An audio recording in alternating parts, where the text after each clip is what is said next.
All right, boys and girls, the Dutch Grand Prix just finished, 2025 Dutch Grand Prix, and being an Alex Albon channel, very happy to see him finishing P5, another P5 this year, the fourth one, I believe, which now I think brings him tied with Kimi Antonelli in the driver's standings. So happy to see him tied for P7 in the driver's standings right now.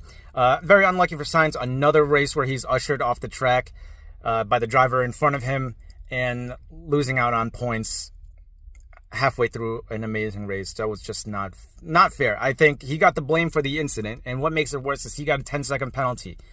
10 seconds is what they gave to Verstappen for driving into Russell on purpose at the Spanish Grand Prix. 10 seconds for an incident that I don't believe was Sainz's fault anyway. So, and then they told him they didn't want to see him in the steward's room after the race. He can't even go in and plead his case, which was ridiculous.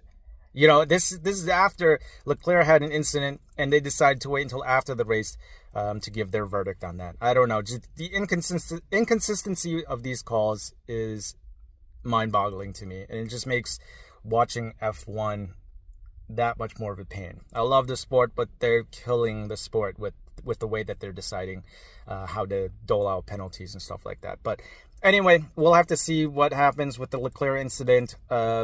Unfortunate for Sainz. I wish he could appeal that, but it looks like it's not going to happen. But I'm still happy for Alex.